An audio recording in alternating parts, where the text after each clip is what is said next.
ગૌશાળામાં ગૌ માતા હોસ્પિટલ બનાવી રહ્યા છીએ. અંદાજે 5 કરોડ રૂપિયાનો ખર્ચ છે. 3 કરોડનો ખર્ચ થઈ ચૂક્યો છે અને માત્ર 2 કરોડ હવે ખૂટે છે. અને એ માટે આપણે સમગ્ર ગુજરાતમાં અને ડીસામાં જે લક્ષ્મી પુત્રો છે એમને આપણે વિનંતી કરવાનું ચાલુ કર્યું છે. અને એમાં ગઈકાલે એક સરસ સંજોગ બન્યો. આપણા ડીસાના અગ્રણી વેપારી કો, ઉદ્યોગપતિ કો, બિલ્ડર કો અને એક સારા સજ્જન વ્યક્તિ, શૈક્ષણિક ક્ષેત્રમાં પણ જેમની આગવી પ્રતિભા છે એવા આર.કે. અગ્રવાલ, રમેશભાઈ અગ્રવાલ ગઈકાલે અમદાવાદથી પધારેલા.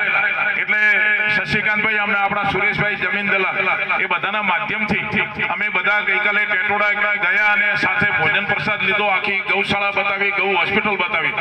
એમણે ઓન ધી સ્પોટ 5 લાખ જાહેર કર્યા, જો કે 1 લાખ ટોકન પણ આપ્યું. પણ આપણી સૌની ભાવના એવી છે કે આ રમેશભાઈ અગ્રવાલ શેઠના માધ્યમથી એમના મિત્ર વર્તુળ કે એમના સગાવાલામાંથી જો 1 કરોડ થઈ જાય તો આપણું આ કાર્ય સરળ બને.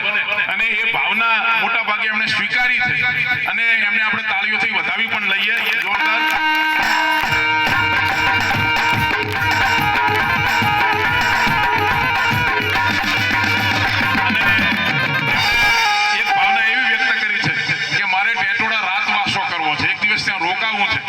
ભૂમિમાં રહીને મારે એમને સારા વાઇબ્રેશન આવ્યા. ગઈકાલે એમને આનંદ આવ્યો. 5 સ્ટાર હોટલમાં પણ મજા ના આવે એવી એમને ગઈકાલે ભોજન પ્રસાદમાં મજા આવી. એટલે એ સારું કાર્ય આપણા બધા થકી થવાનું છે, થશે. અને શેઠ શ્રી આર.કે. અગ્રવાલને આપણે ખૂબ અભિનંદન આપીએ કે એમના માધ્યમથી આપણને એમના મિત્ર વર્તુળમાંથી 1 કરોડ જેવા મળે અને બીજા 1 કરોડ જેવા આપણે બધા બેઠા છીએ આપણા મિત્ર વર્તુળમાંથી મળે.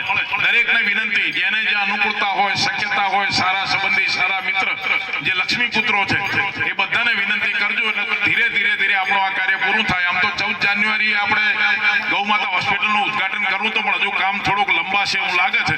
કદાચ 2-3 મહિના વધારે લંબાય. પણ આપણે બધા સાથે મળીને આ સરસ મજાના સત્કાર્યના સહભાગી બનીએ, સહયોગી